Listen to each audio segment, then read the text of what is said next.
Okay, hello everybody. My name is Christian Shaw, and welcome to What the Fuck is an NFT? W. I guess the podcast just became non-PG-13. Yeah, so we're automatically banned off of any platform that discourages against that. So honestly, just wanted to have a candid, open conversation together. The two of us, we're not financial advisors, we're not experts, crypto experts or anything like that. Anything that we say, just a little disclaimer, we're not giving financial advice here. So anything you do is obviously of your own risk. But I just wanted to have a candid, open conversation with you, Robert, and just learn selfishly for myself, learn as much as possible about this NFT world because I basically just know very little. And I feel like a lot of the people out there are at the same level as me. They know this stuff is like going on. They hear about everybody talking about NFTs and crypto, and I have a feeling that this technology is going to be very big if it if it isn't already, if it's not already that way. And so I just want to learn and then provide people with the same expertise and knowledge that you know I feel like people should have around the subject.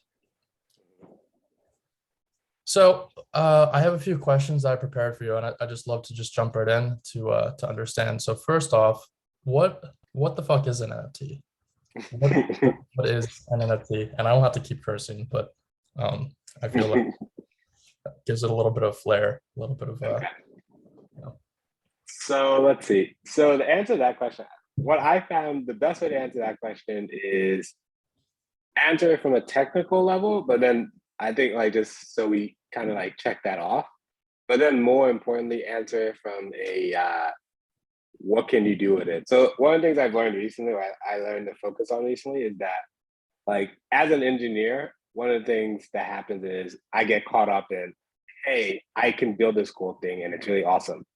But like I've had to accept and learn recently as I've been studying and learning sales that like no one cares about what I like. No one is buying what I build. Everyone's buying what they can do with what I build, what they can feel, what they can experience with what I build. Like you don't care about a website. You care about what a website can. And so I think that's going to be the more important part about what an NFT is. But we'll start with the technical, and then we'll go into like more about why it actually matters. Okay, that's fair. So sorry again, once this is going to be long winded, but let's see. So the thing about an NFT is it's kind of like if I asked you what is an app, like what is an app? You can explain it from like a software level. So it's like basically a bunch of shared state on a computer program, but that's useless. No one cares about that. It's what does an app do? It's like, oh, I can listen to music, I can connect with friends, I can view my email. And so that's what an NFT is. So at the technical level, an NFT is a non-fungible token. Right. So all that is that someone deploys a contract on the blockchain, and that contract keeps track of a state of who owns a token. And then on that token, you can attach an image or a video or any form of media you want. So it's really just media on the blockchain that has a specific ID that can be transferred between people without needing to ask anyone for permission in between. So that is it on the technical level. That's basically useless. Like it's like if I explained what had happened, you then have to start thinking, okay, why would anyone care about that? Why is any of that useful to me? Yeah. And so it's kind of twofold. One is the use cases we've discovered, but then two, I think about it from a first principle level, you can start to think about the use cases that will matter in your own life. The use cases that haven't been discovered yet, but you can figure out. Just like when we first started using iPhones, we didn't realize like all of our lives would be on it. Like no one could have thought about TikTok, like, or honestly, Spotify would have been great too back then. Like there's just a bunch of little things that we just didn't think about. And so that's kind of where NFTs are. There's a lot of things that people haven't thought about. Like the stuff just became mainstream this summer.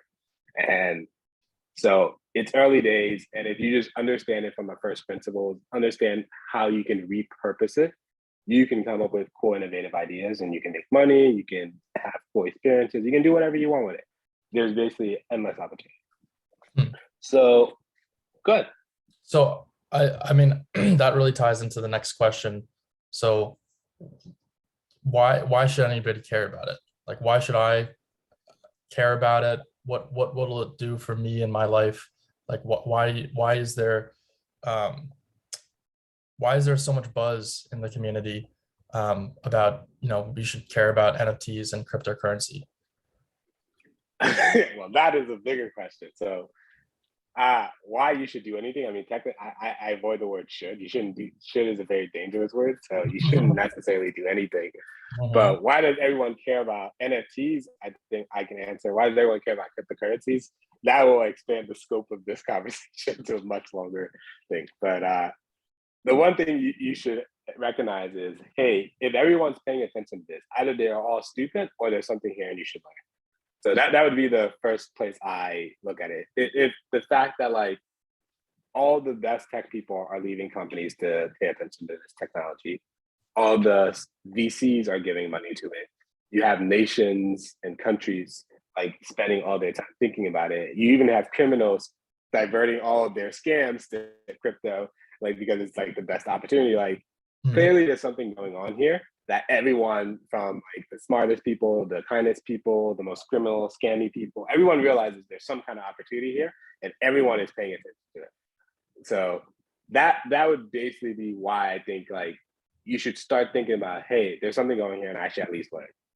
In terms of why it's useful to you, it's kind of, and this is why I brought up the app example where you can do what you want. Like you can make a website for anything, you can make an app for anything. And so an NFT, you can do for anything. The immediate use cases that everyone's paying attention to is that NFTs let creatives own their media. So that is the immediate use case where me as an artist, I can make a picture, a digital image. And for the first time ever, because we have this shared state that is the blockchain, I can have ownership of it. So if I make a funny meme, everyone can see, hey, this person made this meme. But then not only can they see that I made it, because like once you put something on the blockchain, like it's permanent in terms of it can't be deleted and everyone can at least agree that this state exists. Next, you have the fact that I can now sell it.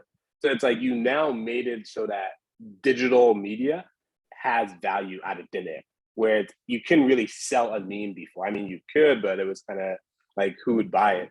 I mean, maybe, I guess OnlyFans solved that. that was the only way you could, but it was more you were selling access. So like, what's it called? You can now, the immediate use case is that creatives have a way to sell their work.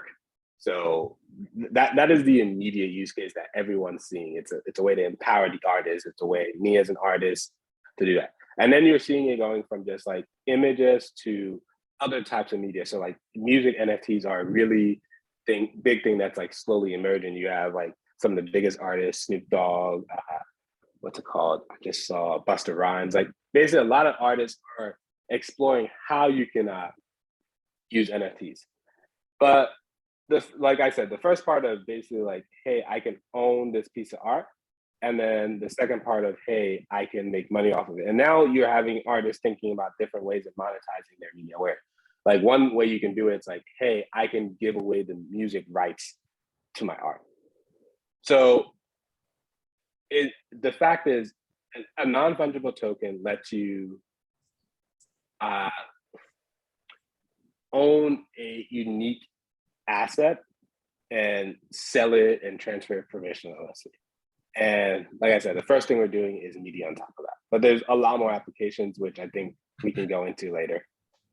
Right. And so just to specify and clarify for myself, like, so NFT is just one copy of one asset. It's like a meme, let's say, right? You're going back to the memes. You can have like five you can have like 5 million different copies of the same meme, like carbon copies. So So yeah, this is where going into the technical and learning from first principle really helps. So at mm, the technical level, even though like it's not useful for like how you actually apply it, it's useful for how you form your mental model about what's going on. So at a mm, technical level, all an NFT is I write a piece of code and I put that on the blockchain. In this code, it is a smart contract, and the smart contract says, "Hey, here are 100 tokens." So like it's basically like ID one, two, three, all the way down to 100.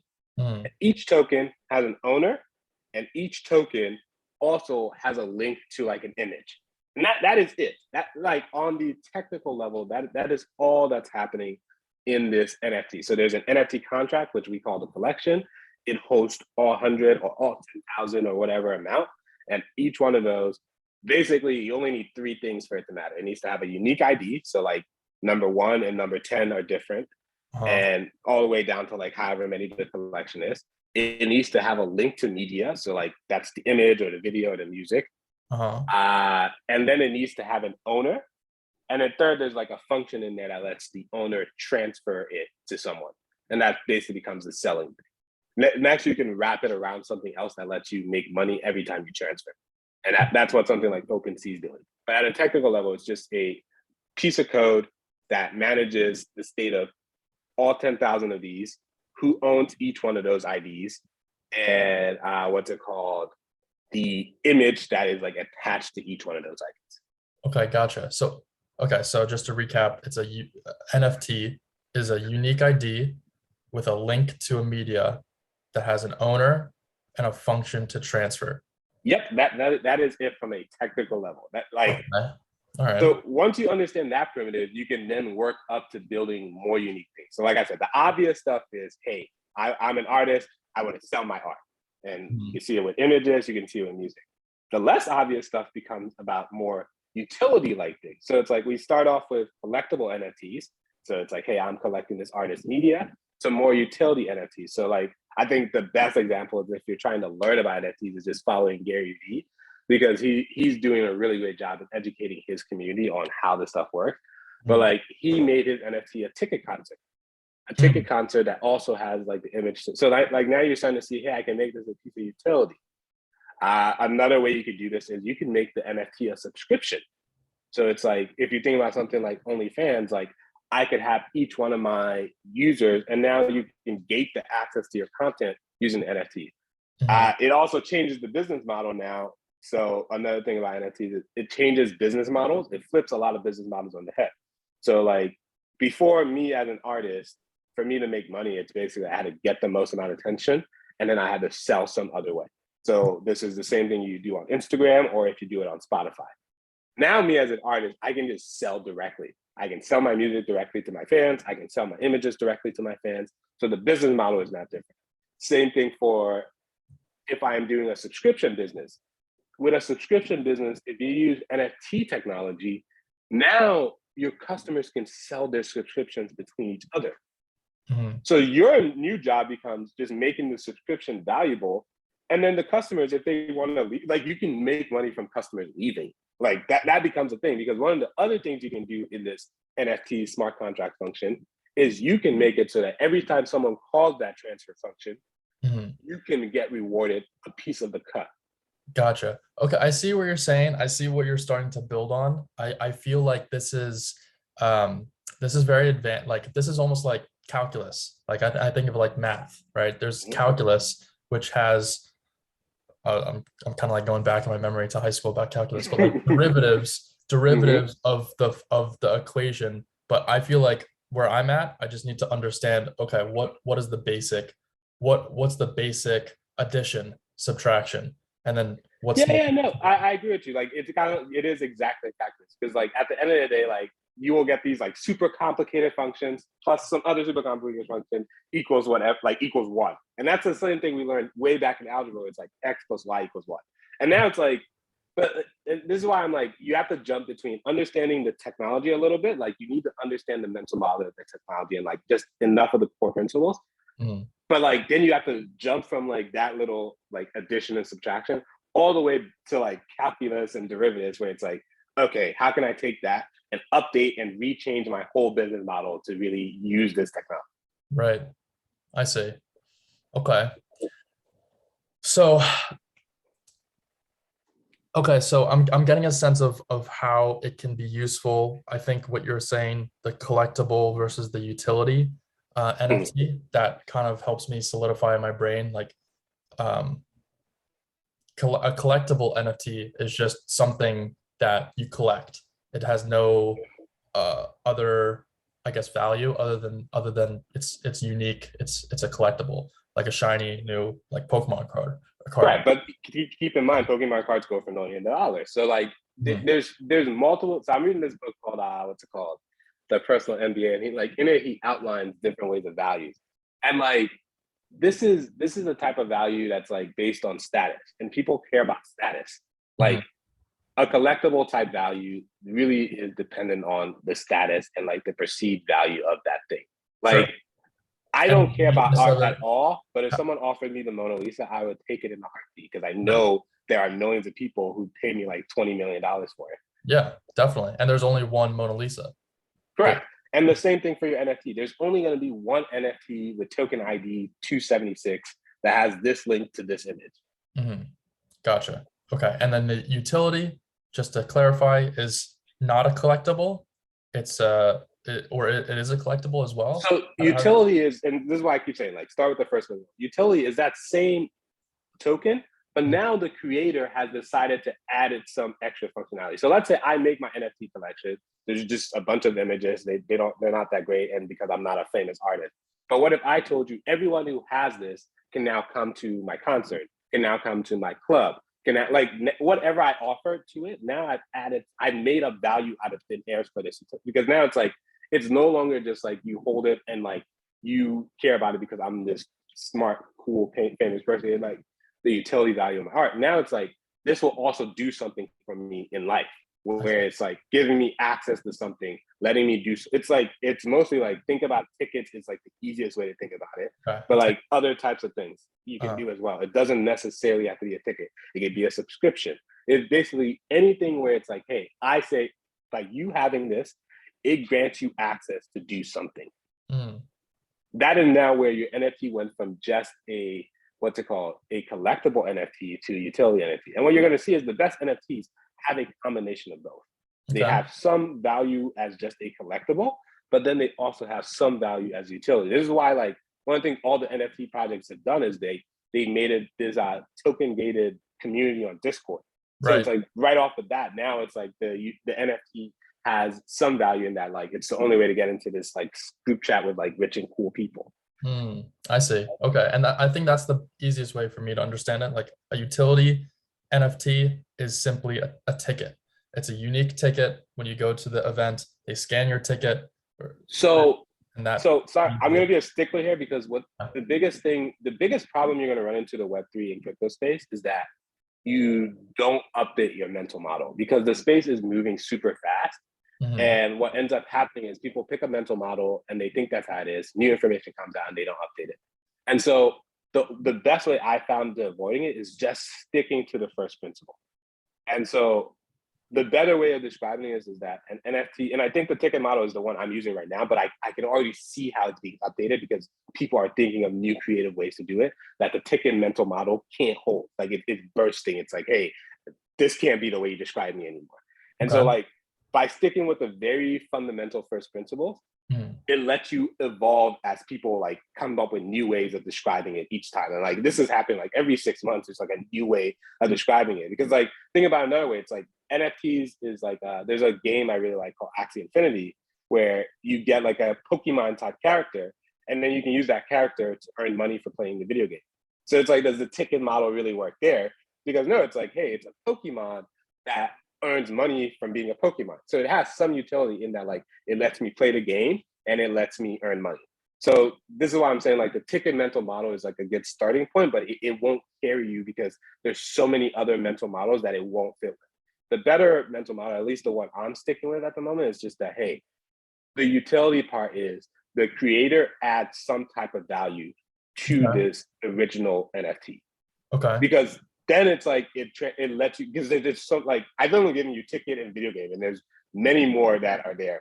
But like this is the thing that is the biggest problem in crypto is you get stuck in a mental model, but the technology is just evolving faster than you are.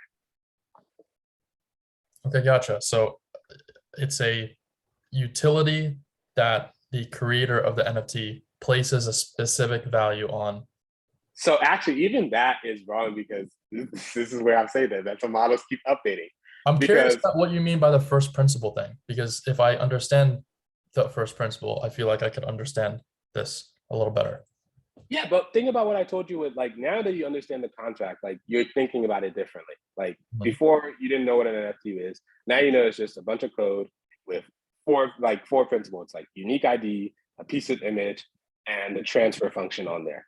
And like that's gonna carry you everywhere, because that's not gonna change. No matter what NFTs made, it's gonna have to follow that principle. So those are the first principles. Yes, that is the first principle of an NFT is. All right, and what I'm trying to describe, because now we're jumping from like what, like it's kind of like if I came up to you and I'm like selling you a website, it's like, hey, I'm a web developer, I can make website, like, and I'm like, oh, my website, it has cool technology, we use React, it lets us render the technology really fast. That doesn't matter to you, like no, it's useless information. yeah. But if I'm like, a website is just a place on the internet where you can store any type of digital media.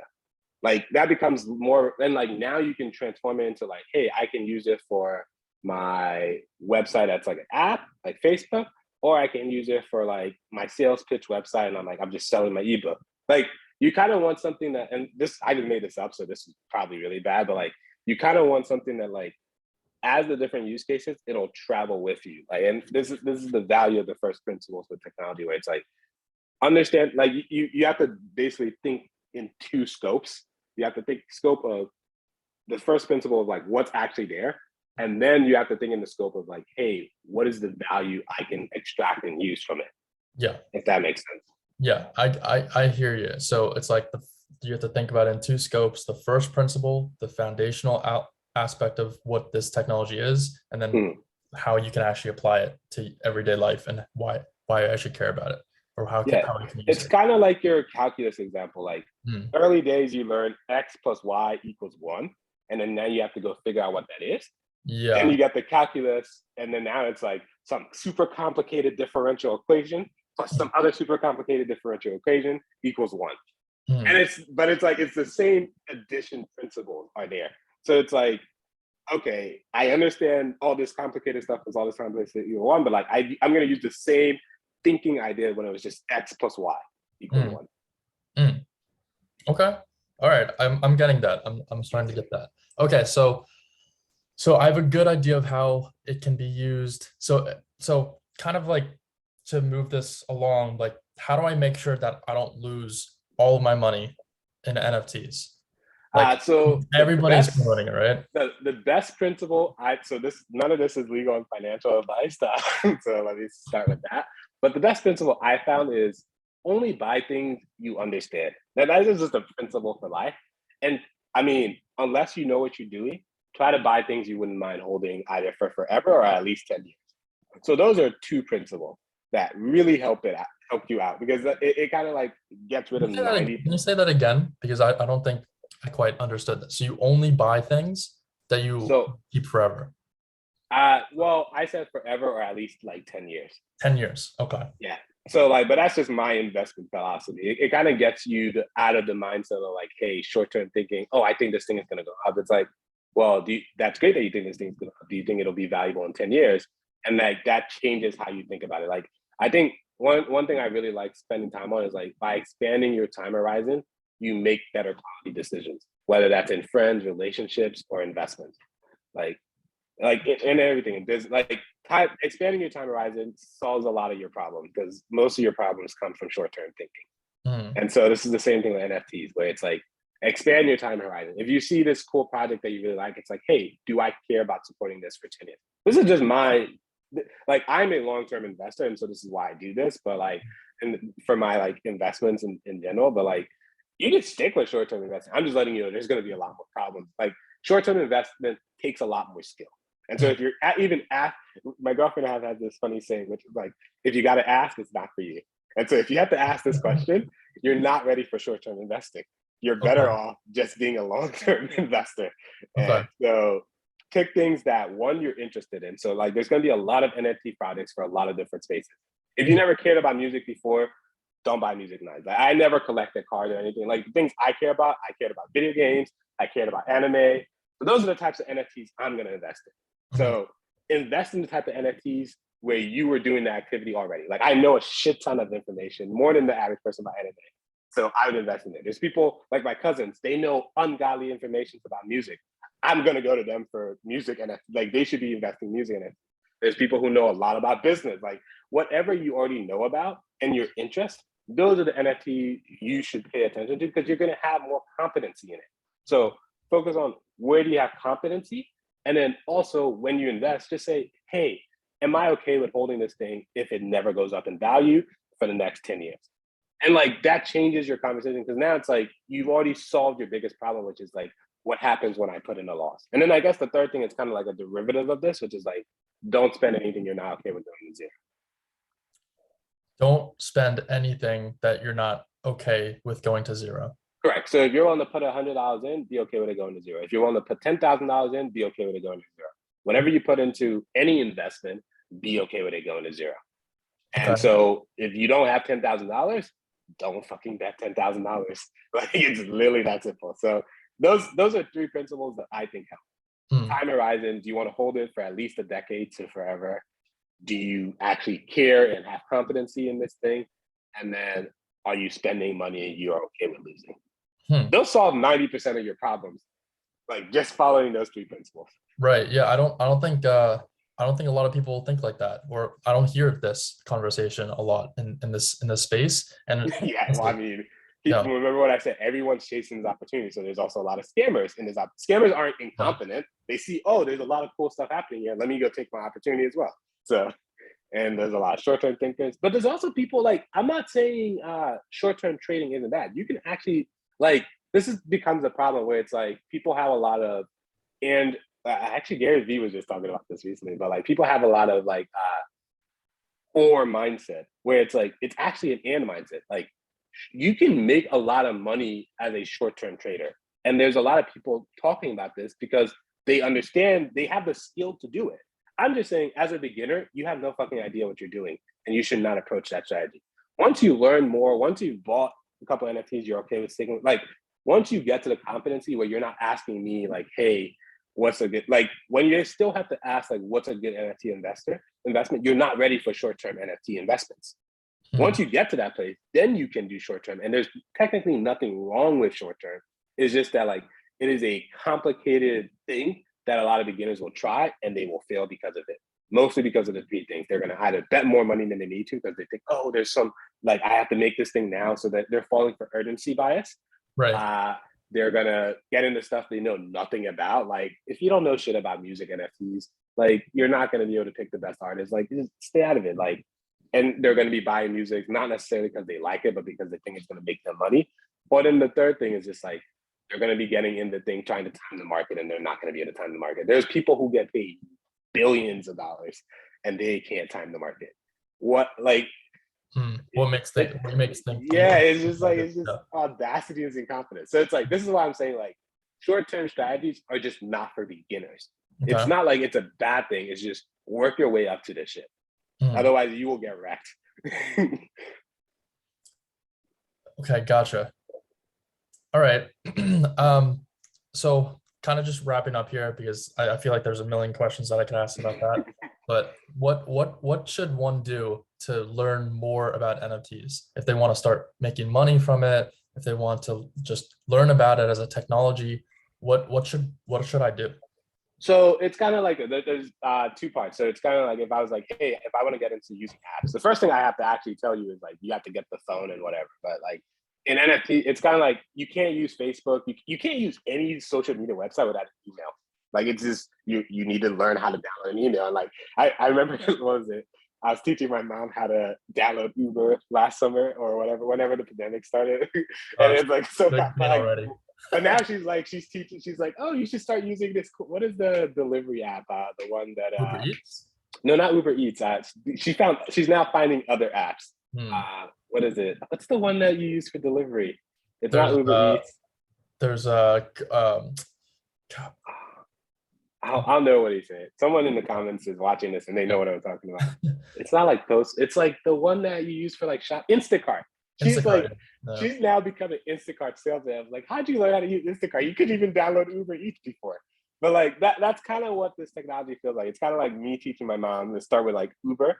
And then once you get like the how to do this, like you can move on to like, oh, like this is what I'm saying. Like my mom's already now at the place where she can download other apps, whereas before she couldn't. And it's like, it's kind of like the whole short term versus like you have to work your way up to the same thing. But it's like the same thing with NFTs. Like the first thing you have to do is you have to get a MetaMask or basically a wallet. And I just recommend MetaMask because once again, if you have to ask, just go with the default and the general stuff. There's other better ones like Rainbow Wallet and other things like that, or even Coinbase. But like MetaMask is the best place to start if you're a beginner. It has access everywhere, and it's like your life is good easy. Even though it's not the best wallet, it's the best place to start. Okay. So get a So wallet is the yeah, first. because it's basically like the Wallet. email. Like every website you go to, you need an email address to sign up, Hmm. and every blockchain enabled technology thing you need a wallet with tokens on it. So the first thing is you need to get MetaMask. That'll let you connect on a bunch of different decentralized applications, including the ones that are specifically for NFTs like OpenSea. Once you get that wallet, you go to something like OpenSea, and then you can buy an NFT. I recommend you do something simple like you get $25 on Coinbase, and then you send it to your wallet. And like you kind of have to learn how to do all this stuff. Like you have to learn how to download the wallet. You have to learn how to protect your seed phrase and never share that because that's like your password. So if anyone ever asks you for your seed phrase, they're scamming you. It doesn't really matter who they are; they're scamming you. So you have to learn how to protect your seed phrase. You have to learn the concept of gas fees. But like these are it's the same thing my mom had to go through when I was teaching her how to download Uber. It's just basic stuff. Like same thing your parents when you first got them their email, you had to teach them how like emails work. You had to teach them about email scams and phishing and like all these little things. But so it's like you're doing the same thing with crypto technology. It's like download the wallet, learn about protecting your seed phrase, learn about funding your wallet, learn about gas fees. Once you kind of get through that, then you can go to an app like OpenSea and you can buy an NFT. Okay. This sounds expensive. This sounds expensive. Yeah, Like it is expensive. So this is why it's like, remember I was like, there's the whole world of cryptocurrency. So NFT is just a small subset of what you can use with blockchain technology. So like blockchain technology are like at the best way, it's like they decentralize, they disrupt trust-based networks. And like what you realize is almost everything in the world is built on trust, from finance to like economics, like everything is trust-based. Like if you pay attention to what's going on in the situation in Ukraine right now, we are like, it's actually going to be crazy. Russia is about to win the physical world and then lose because they lost a digital war. They're about Because to win like, the physical war, you said? yeah, they can win the physical war because they have more tanks and whatever, but like they may still lose out because we are basically economically nuking them with just a few keystrokes. You know what I mean? Like it's a digital war. Like it's no longer just a physical war. There's a digital war and a physical war happening. Right. And it's like the digital war may end up being the more important war. And we'll all find out how important like digital stuff. But like all of that is just based on like economics and like trust-based networks. Like it's just like, hey, there was a trust-based networks of like how your money was stored, and you trusted us, and then at a stroke of a button, we could just take $600 billion. So, but like, well, what I was saying is, I forgot where I was going with this. Well, okay, so the instructions are to get a wallet. You recommend MetaMask. There's Rainbow Mask, a Rainbow Wallet. There's a few other ones. So get a wallet, get a seed phrase. Yes, when you download the wallet, it's gonna like give you like a seed phrase that you store and say. They give you instructions. It's a whole video. It walks you through. But all I'm saying is the biggest thing you want to do is never share your seed phrase. There are going to be so many scammers out there asking you for your seed phrase. It's ridiculous. So don't share with them. Anyone asking you for your seed phrase is a scammer. Walk away. It's a lie. So that's like your biggest beginner mistake you can make. But it's like get your wallet, save the seed phrase, which is the password, and then you can now. Next you can go to applications with your wallet once you have it. It's kind of like your email, and all you do is you just hit connect. So one of the cool things about it is like you don't have to remember passwords anymore. Your seed phrase is your one thing. You can use it. It's a universal. It's kind of like 1Password or like sign in with Google. You go to any website, you click connect, and then you signed in. You just click approve, and then you're signed in. So like that is super convenient for any decentralized application. The problem is a lot of these applications also need you to spend money. So it's kind of like the wallet is like a login, it's like an email address and a credit card in one. So you have to now fund the credit card. And so like the easiest thing to do is like get something like Coinbase, buy some Ethereum, and then send it to this wallet. And next you realize is that each transaction has transaction fees. Just like when you pay for your credit card, there's usually a tax or like that little 2% fee that MasterCard will take, or Visa and MasterCard will take. Yep. And the same thing exists in the blockchain. It's just more expensive because this is a global network and so it's not subsidized. So in dollars, how much would you say, like, how much do I need to get started to do, to like just get started and start, create my MetaMask, go onto the OpenSea and start looking at NFTs? Sorry. It's okay. Let's see. It's a big question. So, no, because there's two ways to do it. There's a way to get started with less. Is basically, and I'm trying to figure out how to introduce it. So the least complicated but more expensive way is you probably need like $100 or something. Okay. You'd go to Coinbase, you'd get that in Ethereum, and then you send that to the wallet. So now you've funded your little MetaMask credit card. Because like I said, MetaMask is kind of like an email and a credit card built into one. It's like, this is why it's like the technology is evolving. It's not even just a wallet. It's also now decentralized ID. And so it's like even the wallet metaphor becomes like, it doesn't contain what it describes. And this is why I'm saying like the biggest problem you're going to run into is like you come up with a mental model for this technology and then people expand it and the mental model doesn't actually fit it anymore. And so it's not just a wallet, it's also a login ID. Okay. Login ID wallet. Got it. Yeah. So, but yeah, basically you can fund this wallet with some money from Coinbase. So like I would say start off with $100 because gas fees can run you anywhere from like, depending on the time of day and the congestion of the network, from $25 to like, honestly, if you're getting into a really complicated project, it can be like $200. Are gas fees rising? Because no, gas fees are actually down right now. So like things that used to cost, anything to do with oil and gas. No, they just called it gas because it's a metaphor for like describing how it works. Like I seriously didn't know. That was a legit question. So the reason they call it gas is because remember how I said like the NFT is just a contract? Some computer somewhere in the world is executing that code. And we pay that computer, whoever runs that computer, in Ethereum, aka gas, to execute. So it's like you need gas to run a car, you need gas to execute the code.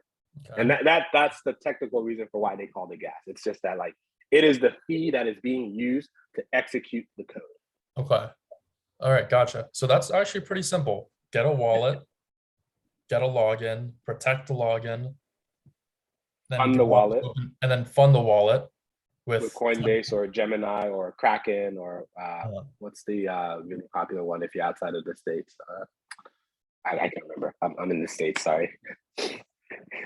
And then go on to OpenSea or some marketplace, and then you can start buying your NFT. And just when you go buy your NFT, you're gonna also have to pay gas. Okay, gotcha. So like you can go find an NFT for like $25 and you might come out paying like $30 in gas. Mm-hmm.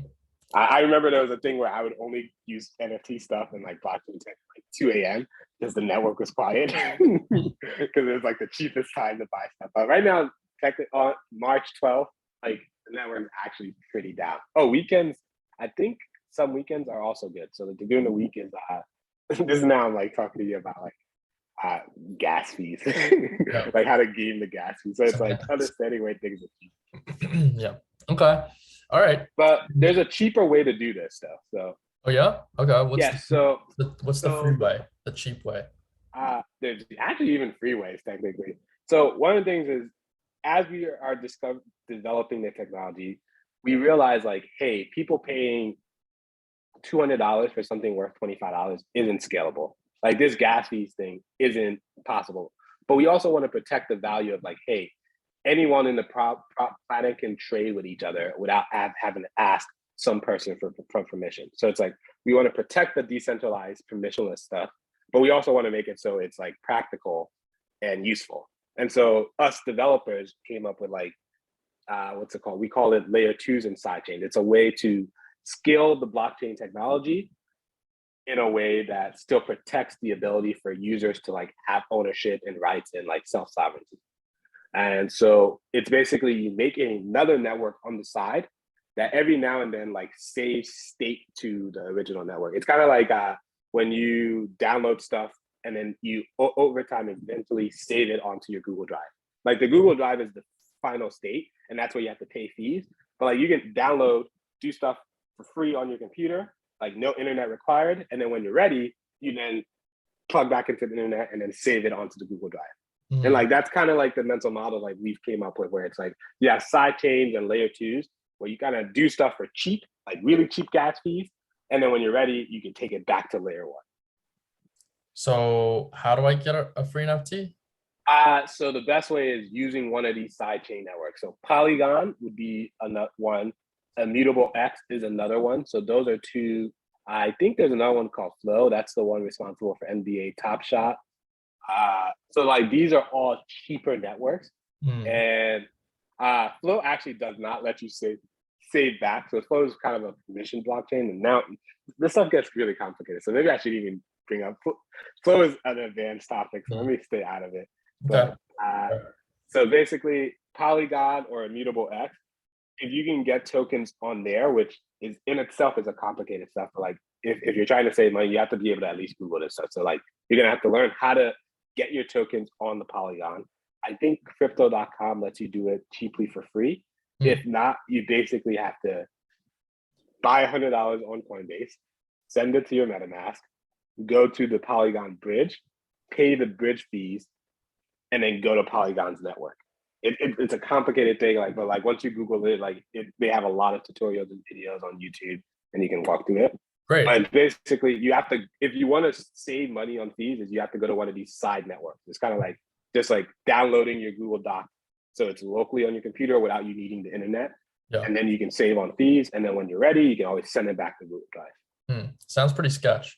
Not gonna lie. It does. It does. Sounds like a side alley that you go down and there's like, oh, once yeah, that's what they call it. Yeah. And right. So actually it's crazy because what ends up happening is NFTs on these side chains have a lot more problems with them. So because they're not as expensive, you have to worry about more scams. You have to worry about like, there's more scammers on these side chains because they don't have to pay as well. So like scammers go where if you really want to know where opportunities are, pay attention to what the scammers are paying attention to. Wherever scammers are, there's a massive opportunity there.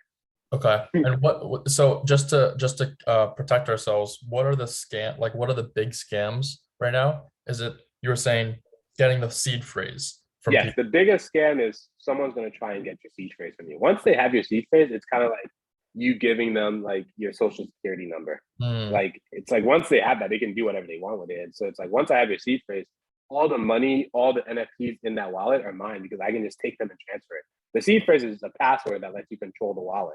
And so if you give me the seed phrase, I control the wallet. That's all it is. No different. Like if you give someone your LinkedIn passwords, like now they have your account, they can post whatever they want. Yeah. Are there any other scams that we should look out for besides? The next scam is more complicated ones where people will make NFT contracts that are gonna drain your wallet. So like every time you interact with an NFT contract, there'll be a little pop-up that says like approve this or like do this. Sometimes these will not be doing that, and they'll be trying to ask for more permissions than needed. So these are the smarter, more sophisticated scammers where they went out and built a contract that's specifically going to give them permission. So like one is they can give permission to do more than they need. So they might say, give this contract the permission to like approve any transfer forever for all of time. And so that's something that I'm just trying to buy this NFT. Why does it want that thing? So it's like, the next thing is like after you get over the like low level scammers and just trying to get your seed phrase is the more higher level scammers where they have written a contract that's going to give them more permission than they need to, and then they're going to run off with your stuff. Okay. The third one would be, I guess, like social engineering scammers. Like I said, these scammers are smart. These scammers know what the fuck they're doing. They're going to just try to like, they're going to just try to get like access to things that they're going to be like, oh, we have this cool thing. Like I can't even get like my Twitter. I get a bunch of random projects. It's like, oh, hey, come do this stuff. Come check out my Discord. It's like it's obvious it's a scammer, and they're just gonna do some kind of social engineering where they ask you for information about you, but like the promise of giving you some expensive NFT or something like that. So those aren't as like I feel like it's not as easy to get tricked at them, but I do hear people getting tricked by social engineering. The If it biggest one sounds is too the good to be true, if it sounds too good to be true, it probably is. That's what you're saying.